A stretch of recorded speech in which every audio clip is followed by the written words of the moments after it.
It's the Arizona Cardinals at the Los Angeles Rams for this next game on Saturday.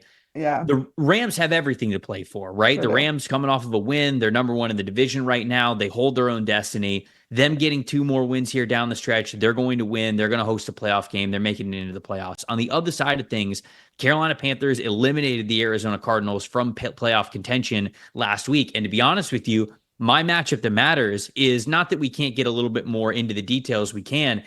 The overarching theme is the Cardinals versus having nothing to play for now. Right. Because I think this has been an extremely frustrating second half of the season for the Cardinals, who going into their bye week won 4 games in a row. They went from 2-4 to winning 4 games in a row, 6-4, sitting at the top of the division, going into their bye week, getting a little bit more healthy in week 11. And since week 11, they have gone 1-4. This is a team that has really sputtered down the stretch. I said this on the review show. I don't think Kyler Murray has been terrible this year.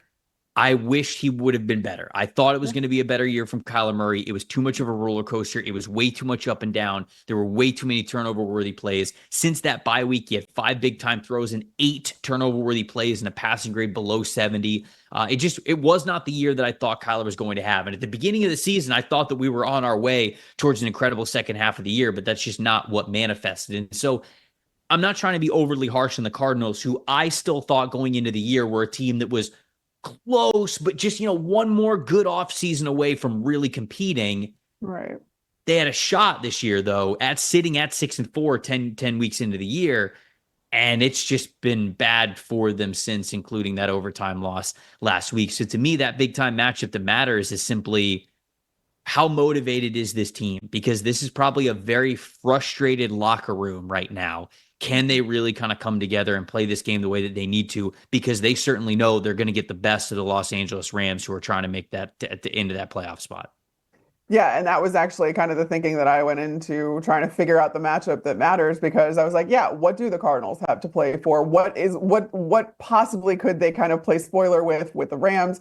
Obviously, there's that motivation given that they're in the division and they could try to spite the Los Angeles Rams. But more than that, individually, I did kind of settle on Trey McBride still doesn't have a touchdown. Yeah. And that's something we talked about. I thought it was coming week. last week. We all thought it was coming last week because Kyler Murray talked about it. And then you're like, oh my gosh, he's got the most catches without, before his first touchdown, I think ever.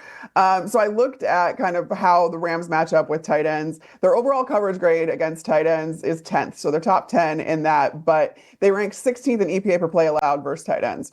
So there might be a little bit of an opportunity there, coupled with the fact that you think that Kyler Murray, again, with nothing really left to play for, if he, wants to get that for his guy, he wants to get the monkey off of Trey McBride's back as far as getting into the end zone.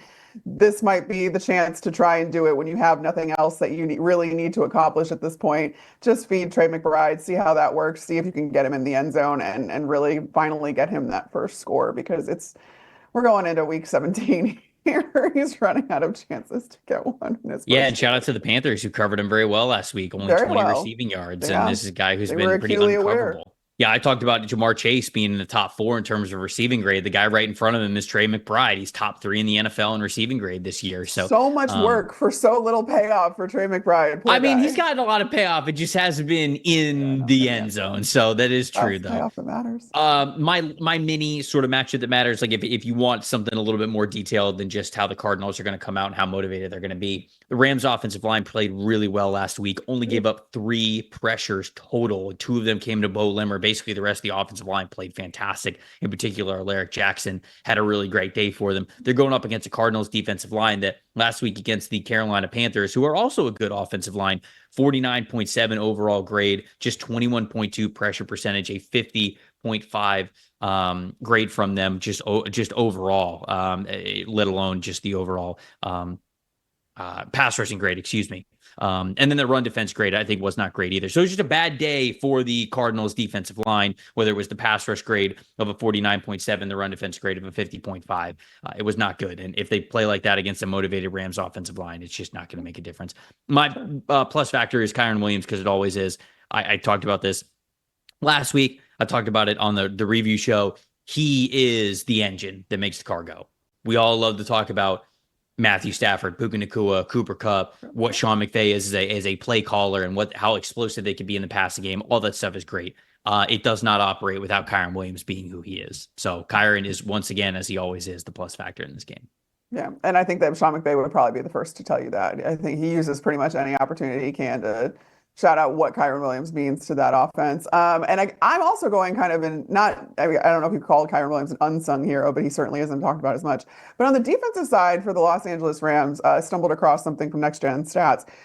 Safety Quentin Lake, he's one of only 4 defenders in the league to have played 100% of his team snaps.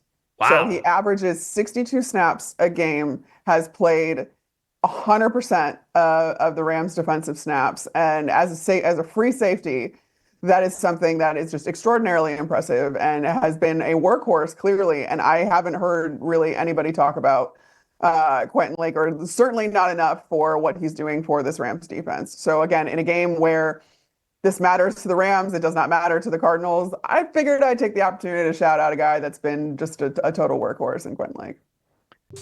Thanks for watching, everybody. Make sure you like and subscribe the video. And if you don't have a PFF Plus subscription, you can get one to see all the premium stats that we talked about here on the show, plus the expert betting and fantasy advice over at subscribe.pff.com. The description is also right below. So if you are not a PFF Plus subscriber, you can become one today.